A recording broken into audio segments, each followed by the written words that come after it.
Hello everyone and welcome to our November sector chat. My name is Livia Stanton. I'm the Senior Policy and Advocacy Officer here, and I'm really excited to be convening the chat today. As a reminder, if everyone could please place themselves on mute unless you're speaking. We have a number of people still joining us, so we'll just wait a moment before we get started.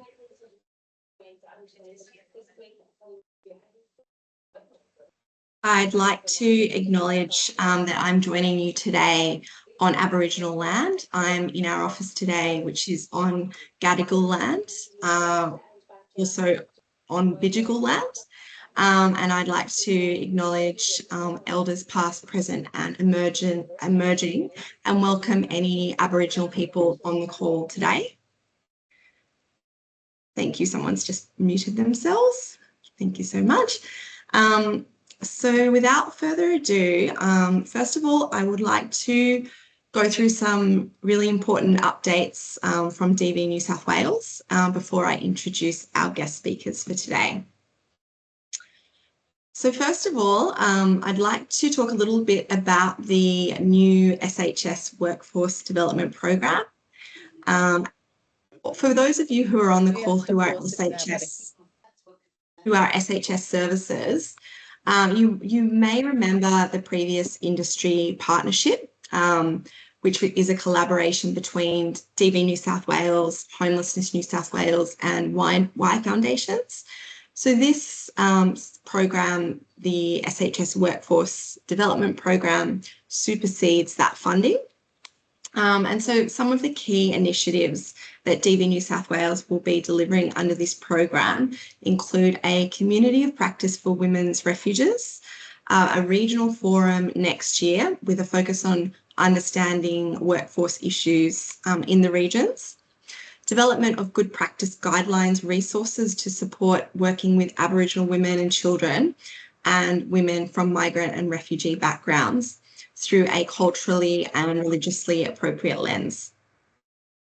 And finally, we'll be undertaking consultation across a number of committees, advisory groups and the sector to gain insights into the SHS workforce needs more broadly. One of the things we're working on at the moment is a report for women on temporary visas.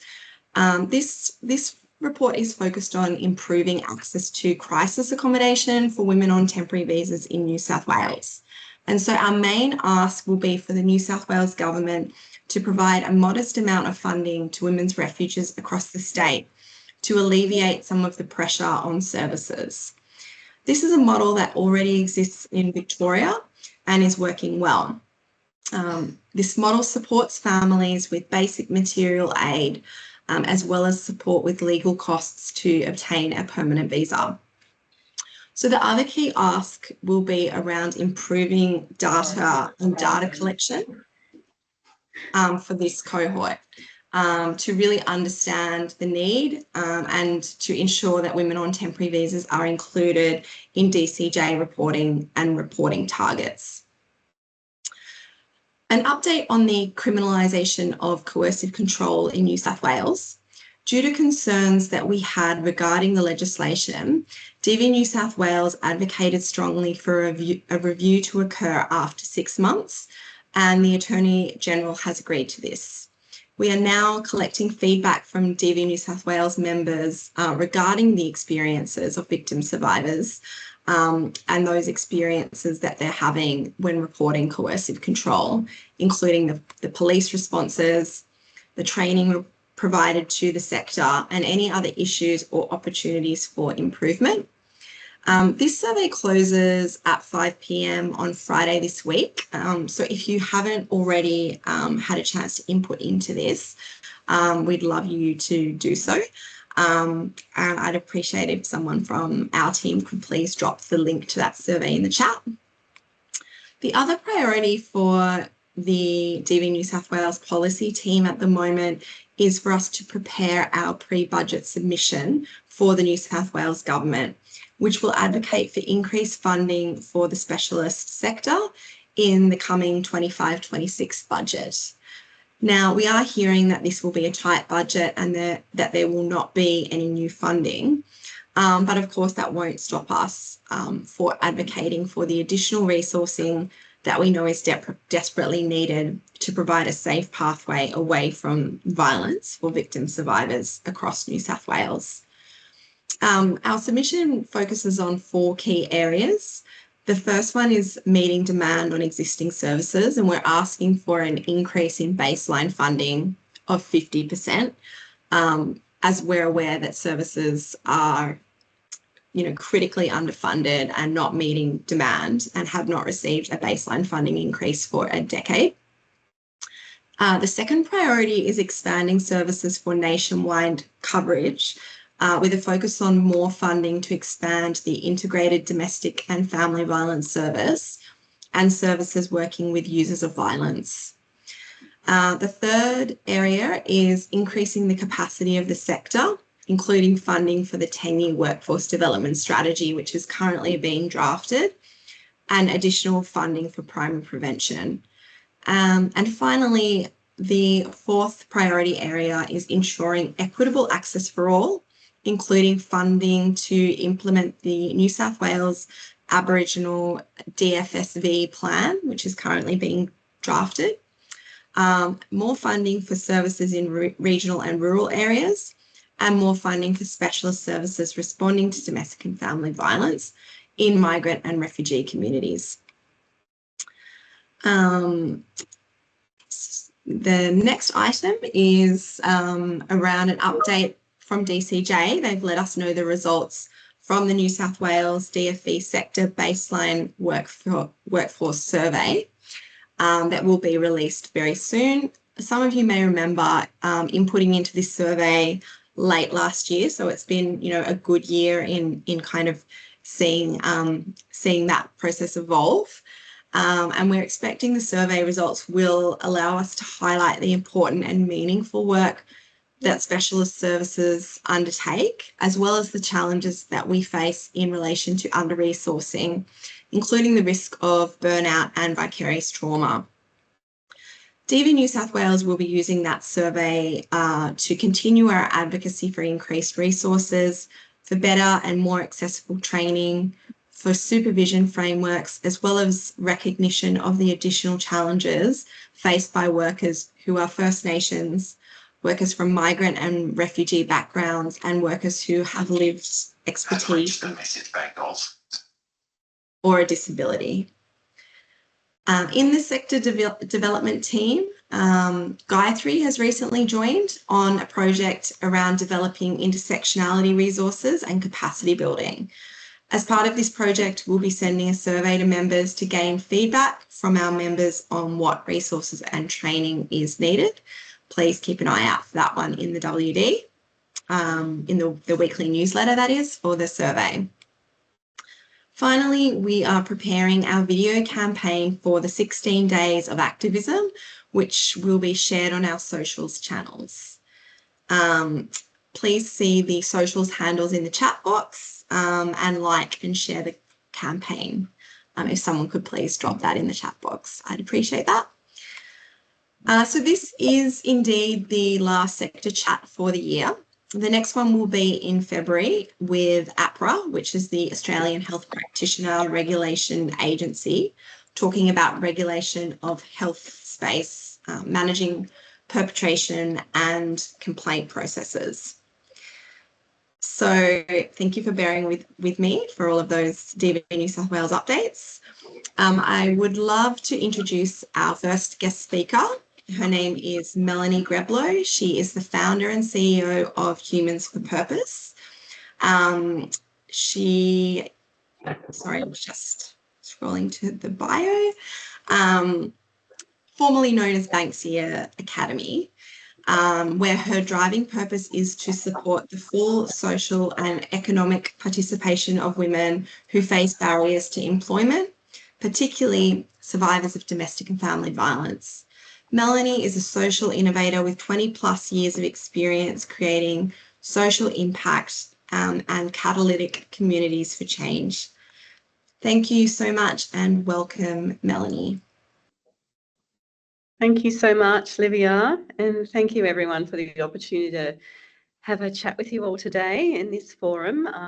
We're very new DVNSW members this year, and it's great to be learning and sharing all the time with other members. So thank you. I'd like to acknowledge that I'm on Gadigal country today and pay my respects to elders past, present and emerging, and acknowledge any Aboriginal and Torres Strait Islander people on the call here today too. So I'm just going to present just a few slides to sort of highlight a bit more of what we do. I'm just going to try and make sure I get to that properly. Here we go. Wow, it's a miracle. So as Livia said, I'm the founder and CEO of Humans of Purpose and our academy. So our goal is pretty big and hairy and audacious, and that is to change the futures of 1 million women survivors and their children by 2040, not 2024. That would be a miracle. Through learning, recovery, community, and employment. Oops, now I've just jumped right ahead, sorry. I started Humans of Purpose out of my own lived experience of domestic and family violence, and really from the perspective that I felt incredibly lucky to be in the position that I was in that I was financially independent. That gave me the choice to even leave in the first place. I ran my own business, so I had flexibility, and at the time, well before COVID, years and years before COVID, I was already mostly working from home, so could juggle caring for my children, protecting my children, and experiencing what I was experiencing, leaving, returning, leaving, returning, before finally leaving, all whilst being able to maintain my income and keep a roof over our heads.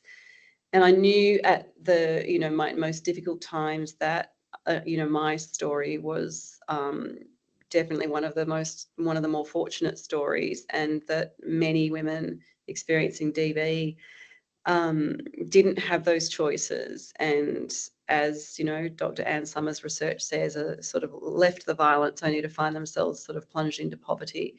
So I wanted to marry my lived experience with my 20+ year career in social impact and innovation together to see if we could make a difference, particularly through the lens of financial independence through employment.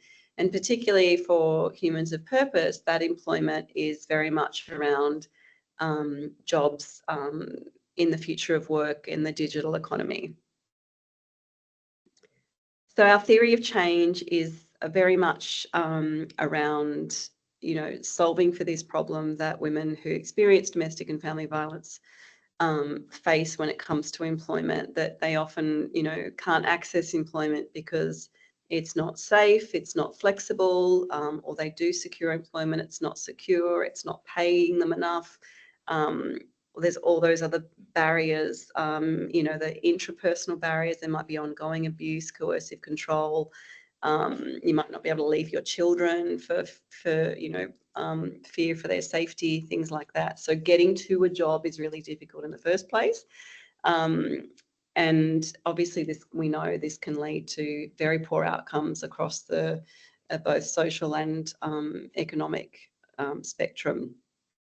So our strategic activities are really about teaching life and work skills that are embedded in best practice trauma recovery, facilitating peer support with survivors, career mentoring, enabling digital employment readiness, providing support into employment of their choice, and helping employers to create safe and flexible workplaces. So taking our inclusive work model and supporting employers to adopt similar truly inclusive work models, just not ticking a box.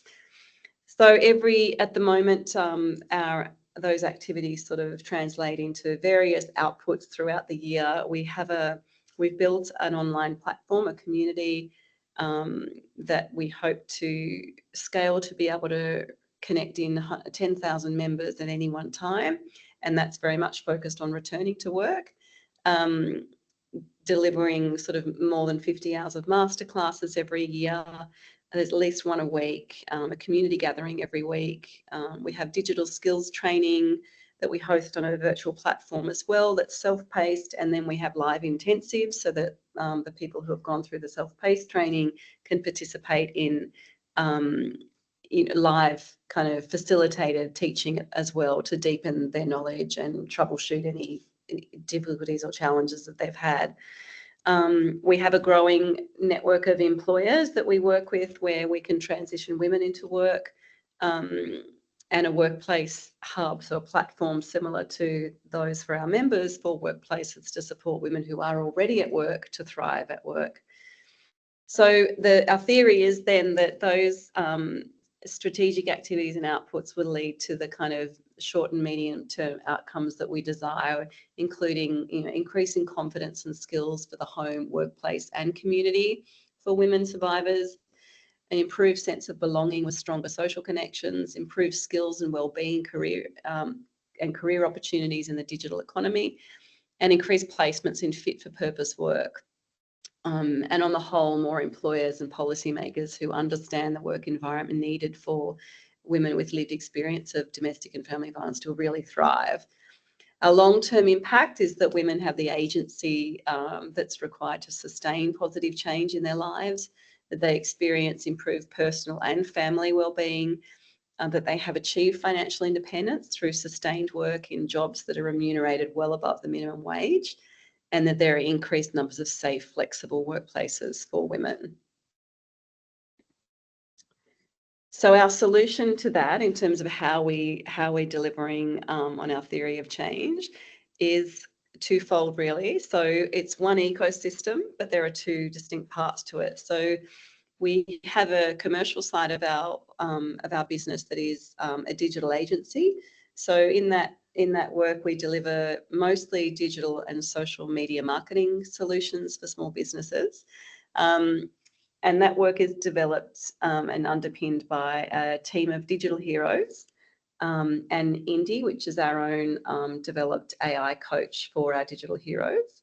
And then on the other side, we have our academy, which is sort of delivering the skills training and our online hub, that community platform that is supporting women in their trauma recovery, mentoring, coaching, and their work readiness journey.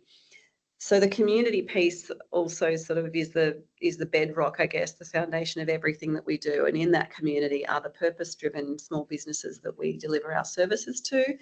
They're our employment partners and other partners, funders, contributors, people who contribute to our masterclasses in the hub, and then obviously the women survivors themselves and the connection that they bring to the community.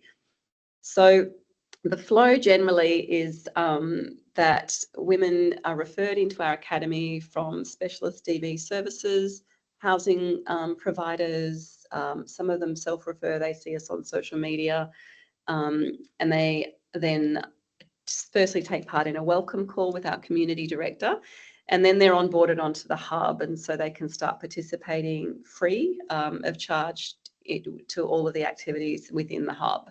And I'll show you some more about that in a minute. Then they can participate in any of our digital skills training. It's all free as well. And the idea then for particular women, if they're part of our Fit for the Future of Work program, for instance, that is a more intensive program that's helping them transition into employment with us as a digital hero in our business or to an external employment partner. So these are the core kind of elements of what we do. So there's the virtual hub where women gather to learn, grow and thrive together. There's the digital and technology skills to equip them for a future of work in the digital economy. There's a network of mentors and coaches to guide them on their journey towards employment. And then our social business that delivering above award wages, remote digital work. It's fully remote. Women, all of our employees work from home so that they can juggle the various different demands on their time, energy and emotions, and or with an external employment partner that we've supported to really kind of adopt our inclusive work model so that they can offer some of the similar kind of benefits of working for the same cohort of women. So just back to the hub for a minute and what's available in our free platform. So there's weekly masterclasses, and they're, you know, across the whole spectrum of personal and professional development. So we have parenting masterclasses, we have regulating your nervous system masterclasses, you know, mindfulness, right through to financial planning. We work with the Centre for Women's Economic Safety with their money clinics, and all sorts of other offerings in there that are all free.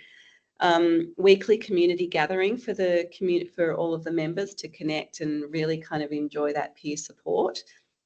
That's gathering more and more momentum every week, and is just such a supportive and really wonderful place for members to be.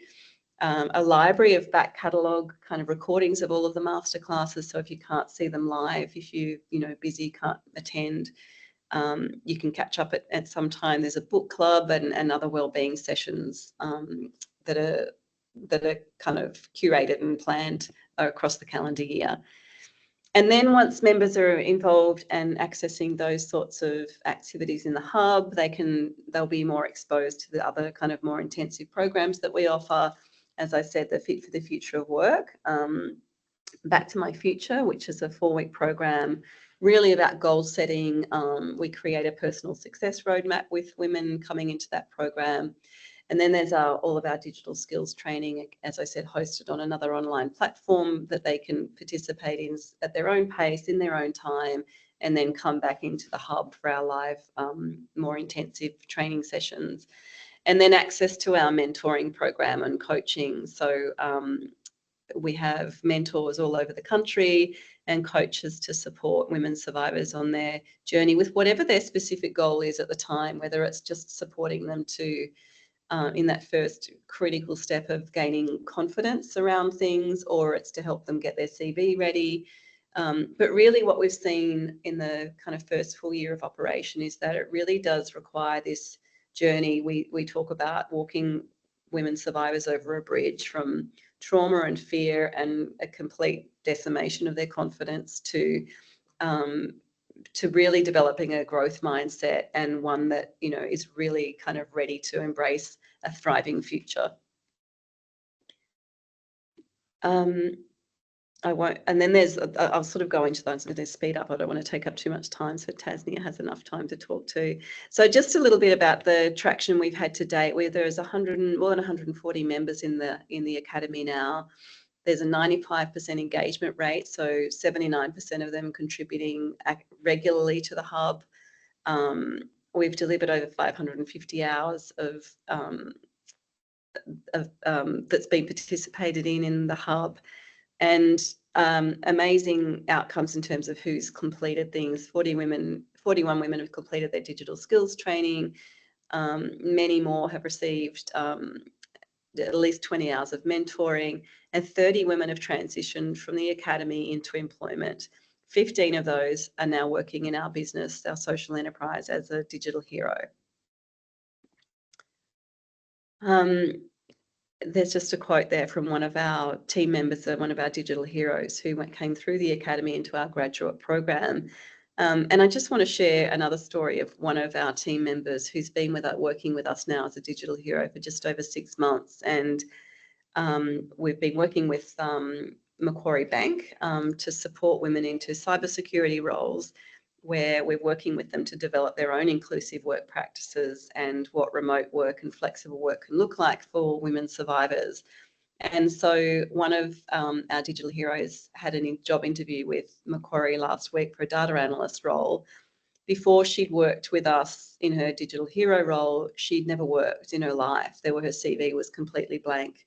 And so, I mean, we're just astounded that she made it to the interview. And so, I mean, I can't stop talking about it because, and you know, really kind of brings me to tears in a way, because this is a woman who, you know, came to us, obviously, like many, really in a challenged place personally, and still kind of grapples with ongoing trauma, the impacts of trauma.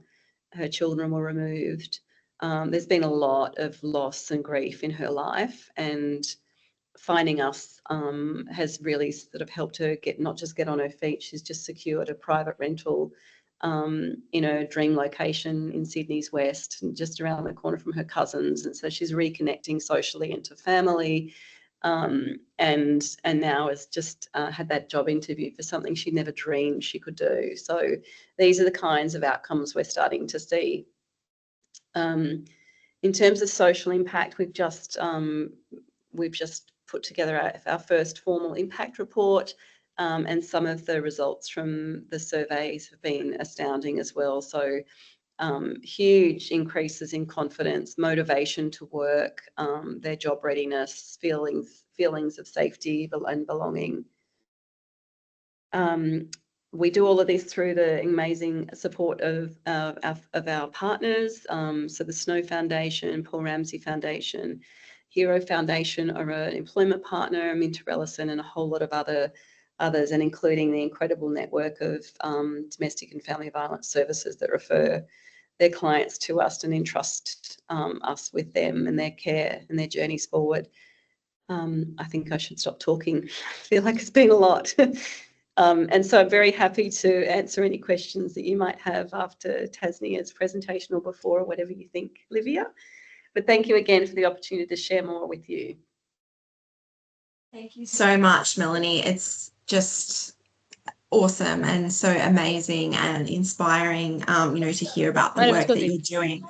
And, you share so much of yourself in this work. And it's such an important area, in terms of that response to domestic and family violence in the recovery space.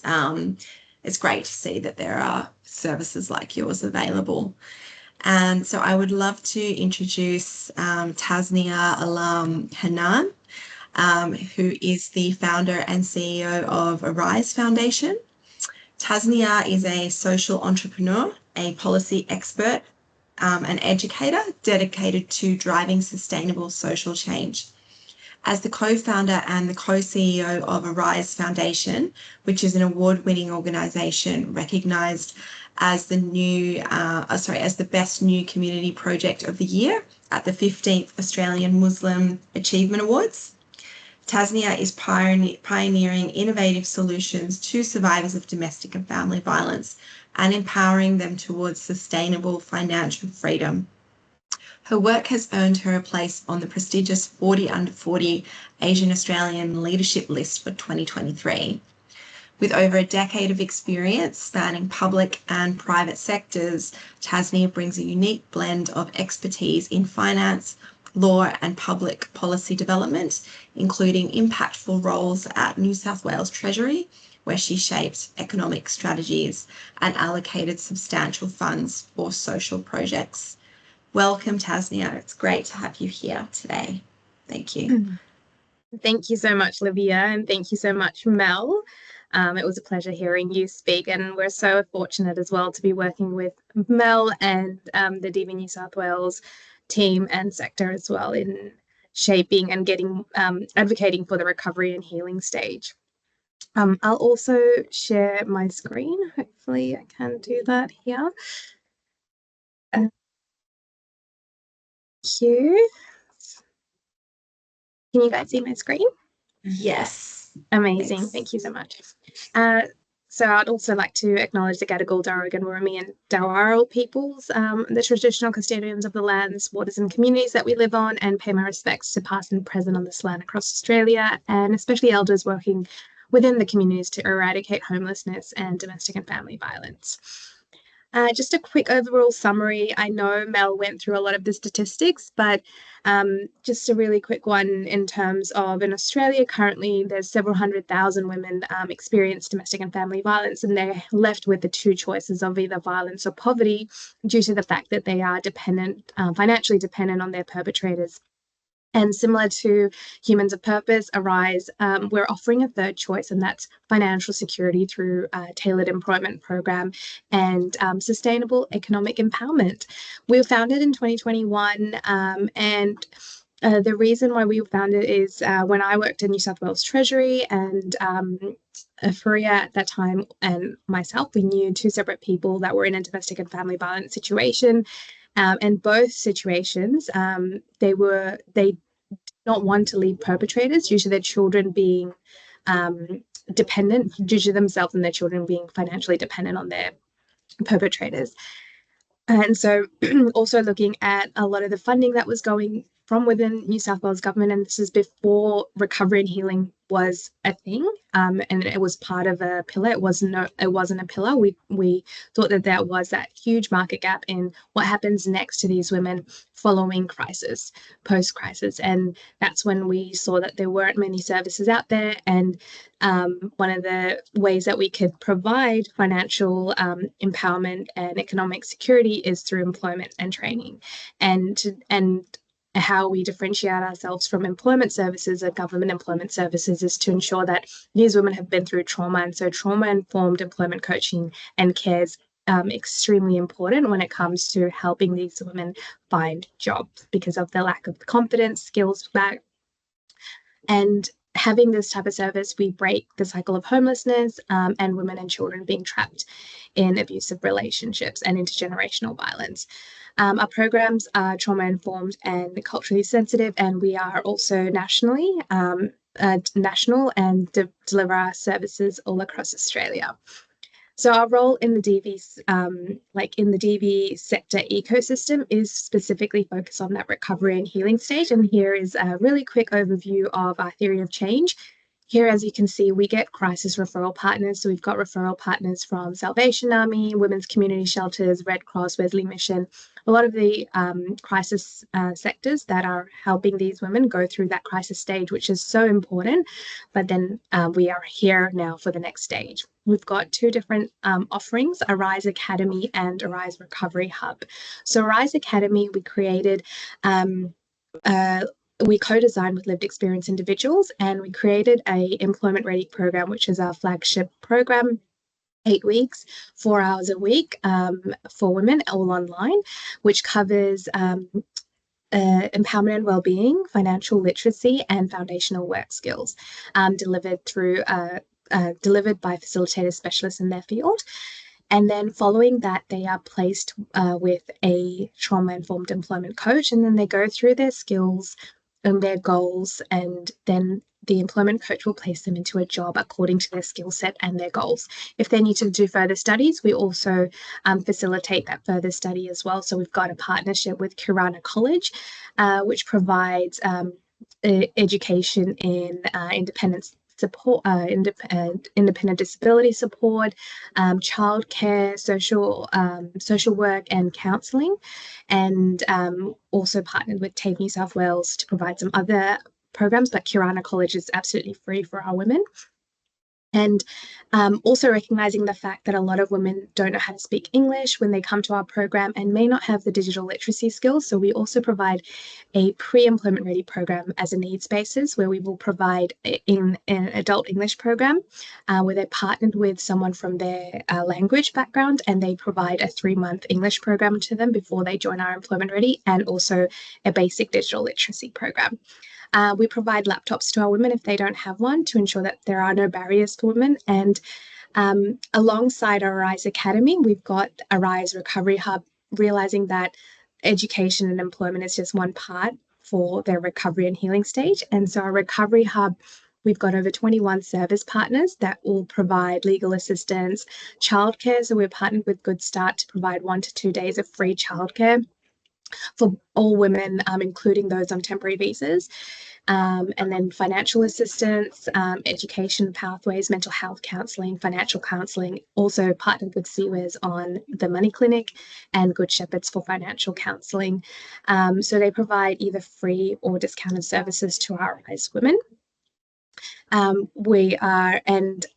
woman is placed with a recovery coach that ensures that they are taken care of end to end. And once placed into employment, we keep in touch with them for up to 24 months to ensure that they are doing okay if they need any guidance and assistance. And also we are trying to track the data to see that this is working and our program is evidence-based.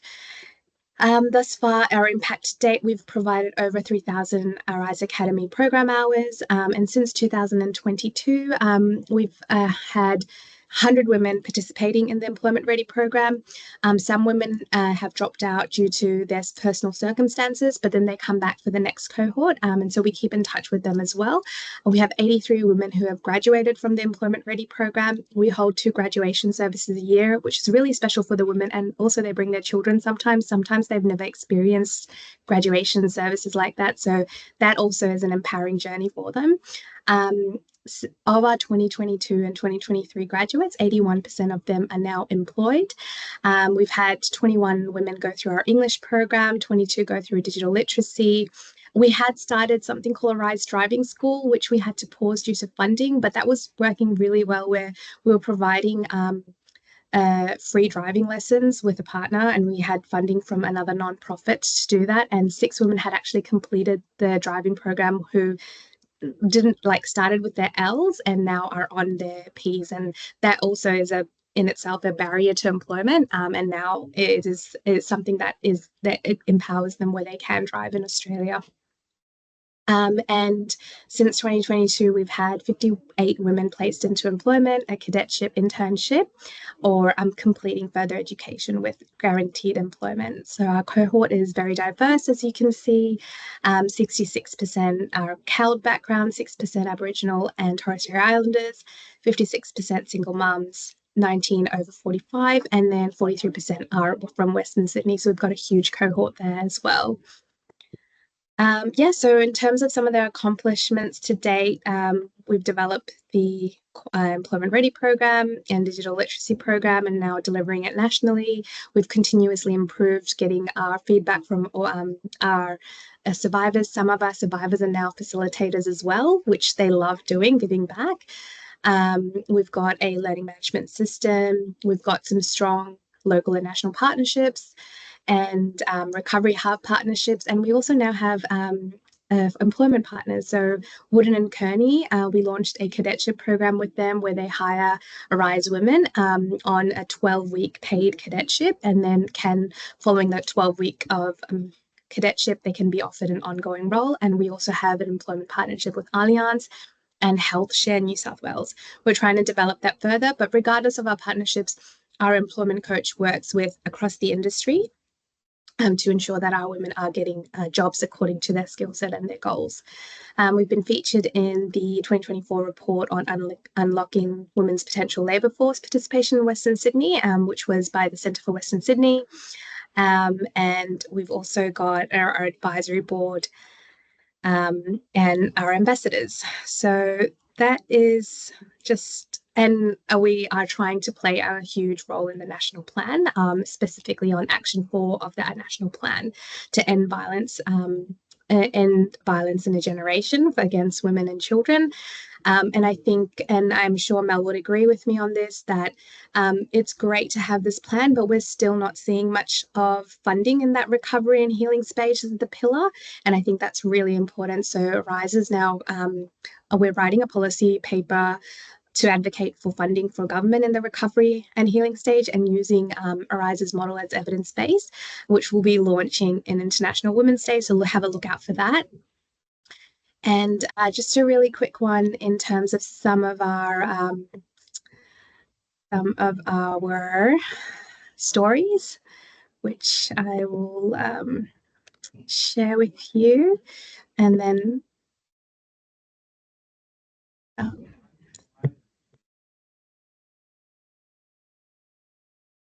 so this is part of our impact report, which we're releasing in 2 weeks' time as well.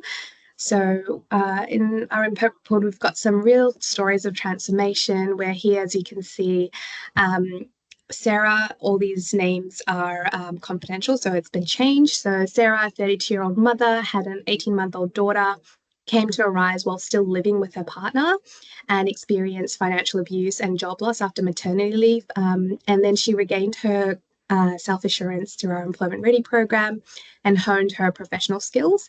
And then she was offered one of the cadets with Wooden and Kearney.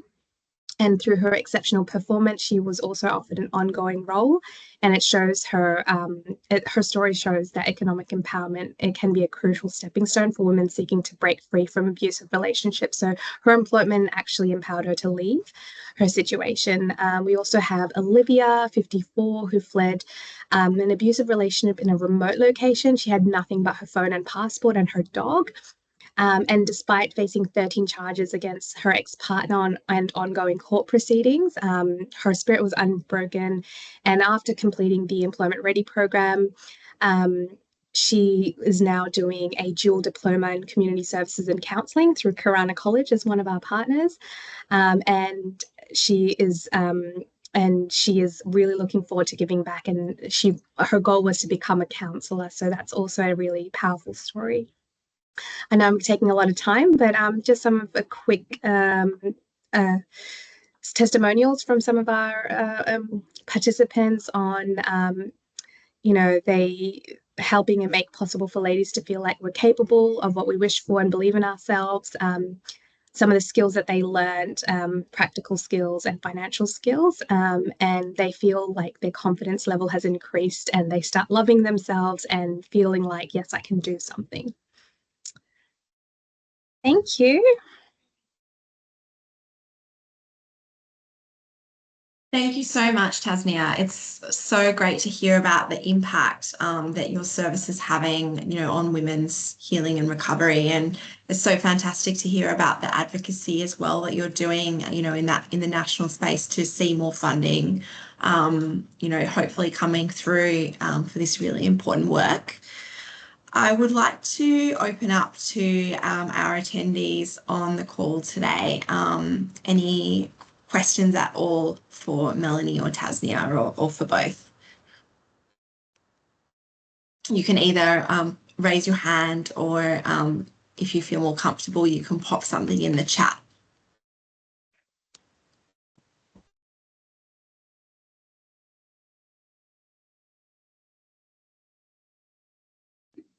I'll just Can I just address it was a comment in the chat a little bit earlier. Yeah, I was going to read that comment out from Lisa.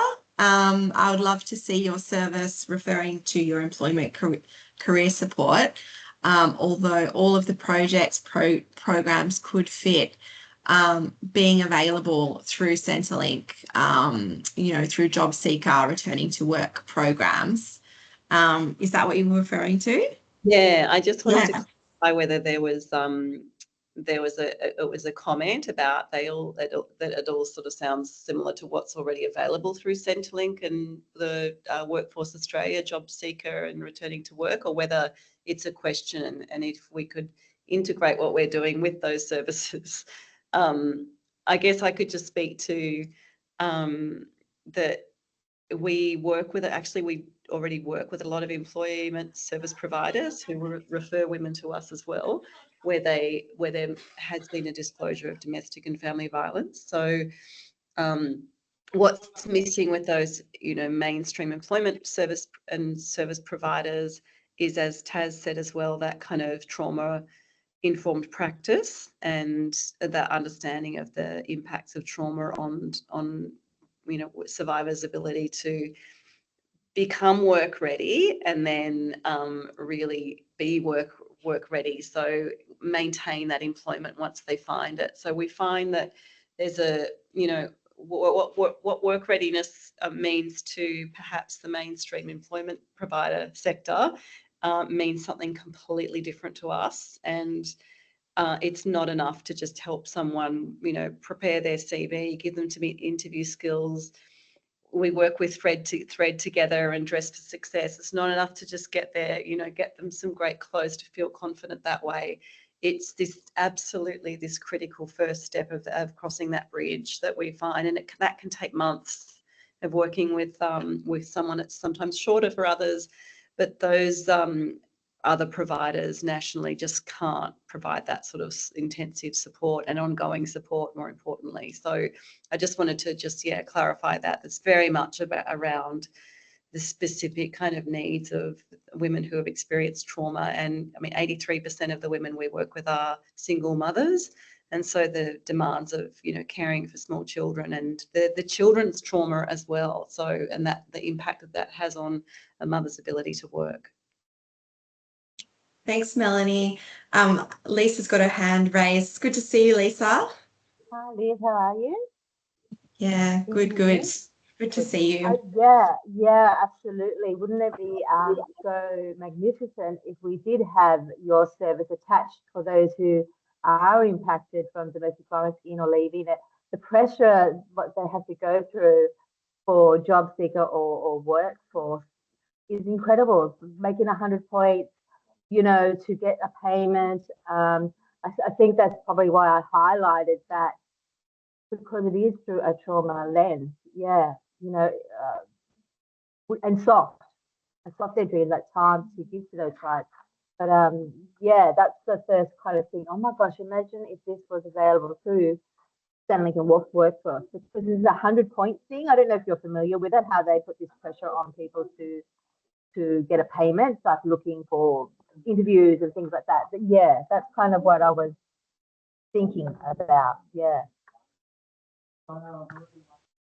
Thanks, Lisa.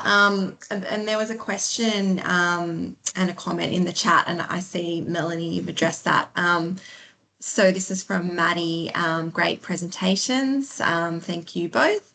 So Maddie works in the LGBTQ space, and could you please clarify about your program's level of inclusion of non-binary people and trans women? Melanie, perhaps you could expand a little bit on how the program is accessible, and then Tasnia. Yeah, absolutely. So we make that very explicit to all of our referral partner network, so that they know that our virtual doors are open wide for the LGBTQI plus community, anyone identifying as a woman, non-binary, folk and transgender. So yes, absolutely. And I guess I would say we're quite young still, and so there are areas that we have in kind of planning for greater development, and I guess bringing in everything we've done has been co-designed with women with lived experience, including non-binary women, non-binary folk. But I think one of our tasks ahead is definitely to engage with those people with lived experience more in the LGBTQI community, but also the First Nations community as well. So very conscious that, we're early days, and that's certainly part of the plan going forward. But the doors are absolutely open to everyone that way at the moment. And Tasnia, yeah. I'll echo with what Melanie said. And our doors are also open for those who are women and identify as women as well, and non-binary. Fantastic. The next question is, would your organisations work alongside other organisations in other areas outside of Sydney if funding were available, if you could make contact with you directly? Yep, so we actually are national. So we have significant presence in regional New South Wales, Victoria, Queensland, Western Australia. We don't have anything in Tasmania or Northern Territory and ACT yet, but it's kind of organically growing. And the same for us. We work across Australia, and created the model virtually so that we could reduce those barriers to access. So yes, definitely very keen to kind of can increase our footprint elsewhere as well. That's great to hear. It's it's so important to have these kind of services available in regional and remote areas. We so often hear for victim survivors, out in the regions, that they just don't have that really good support. So I'm really glad to hear that. A question from Danielle, who's curious to about the work that you both do with your employment partners. How do you ensure those workplaces? Her partner's uncle. Sorry, can someone pop themselves on mute? Thanks. How do you ensure that those workplaces are safe, confidential, and have some understanding of the impacts of DFE on women? And I think Tasnia has popped an answer in the chat. But Melanie, would you be able to answer that one as well?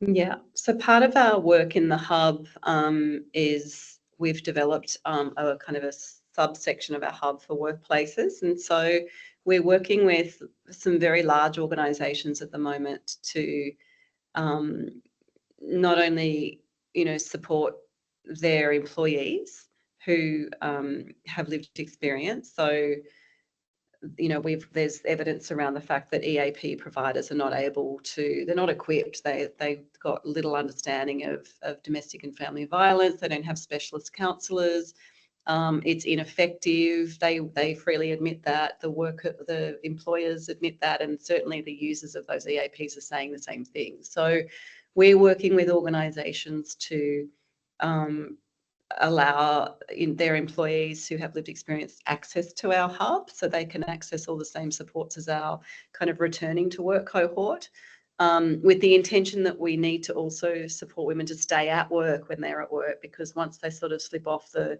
employment train, things start to spiral downwards, but how we can support them to stay in work.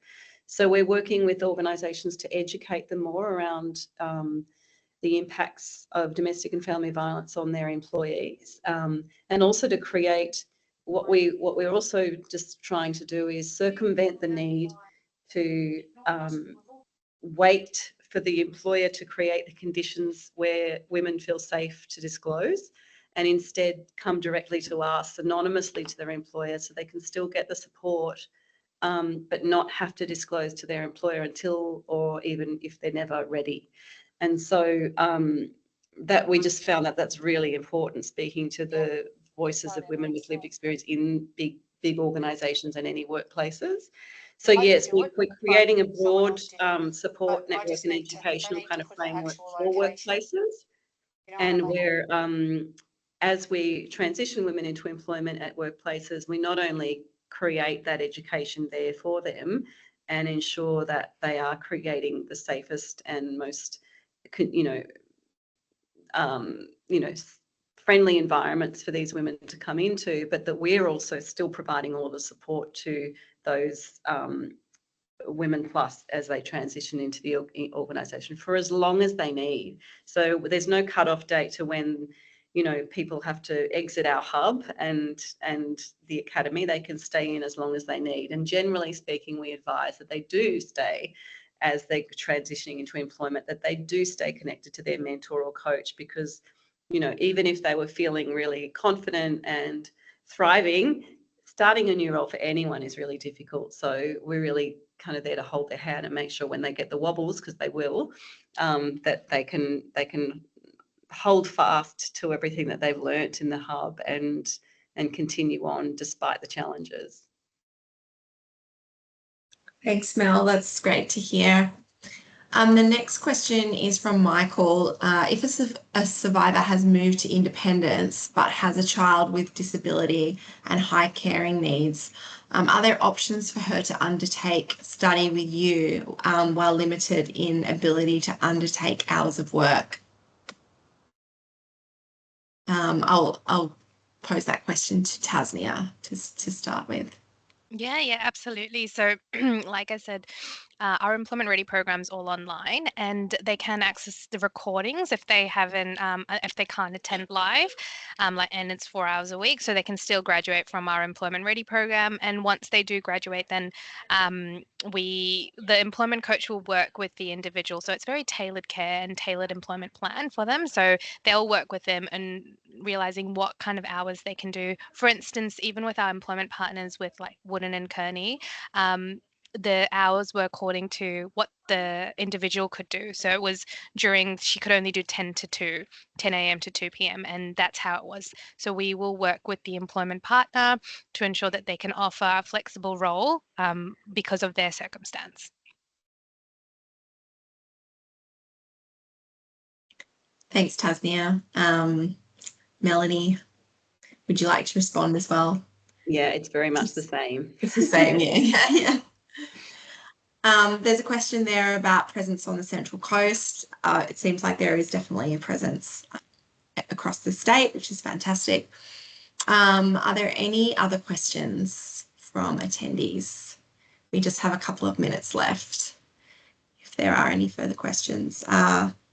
Penny, where will we find the presentation recordings of this presentation? I'm not sure actually if these will be shared or not. If there is a version that can be shared, that would be fantastic.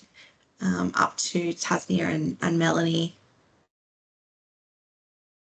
We can share something, yep. Yes. Okay, fantastic. So we can share that with members after the chat.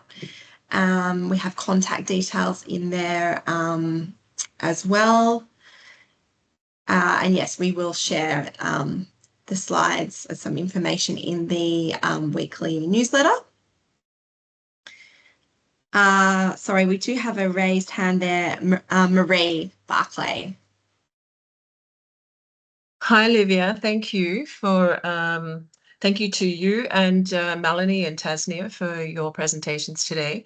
I just wanted to, I was trying to do a heart and I was also trying to raise my hand, but I wanted to advise, I'm from Sunrise Foundation. We're a housing provider and so we're a non-for-profit organisation and we're addressing homelessness in Australia in terms of providing property, principally units to the disadvantaged in our community. But so we've started a community housing program, provider program pilot here in Castle Hill in New South Wales. And we've accommodated 8 women who have been affected by family violence and their children. But we've sort of started a community hub, I suppose, or from the same location of where we've housed these women, because they are principally apartments that we provide. And I do believe, as someone who's gone through lived experience, that financial literacy is quite paramount, right? And one of those things is finding a job. And that's exactly what I'm doing for 2 of our clients now. So it would be wonderful to reach out to you, Melanie and Tasnia, in order to see how we can work together or bridge that gap of preparing them for jobs or getting them in that headspace for the next journey in their lives. Yes, absolutely. Great. Yes, absolutely. Lovely. Please do get in contact. You've got Melanie and I's details in the chat. Please email us. Wonderful. Thank you. Thanks, Marie. And I think, we're right at 1:59. So I think now's a fantastic time to finish up. Huge thank you to Tasnia and Melanie. Really appreciate you both coming on today to present on the fantastic work that you're doing with victim survivors in this really important area. We just don't have enough support on, healing and that financial independence. So really pleased to see all the great work that you're doing. And thank you so much to everyone on the call today. It's been a great session. Have a great rest of the day, everyone, and take care. Thank you. Thank you.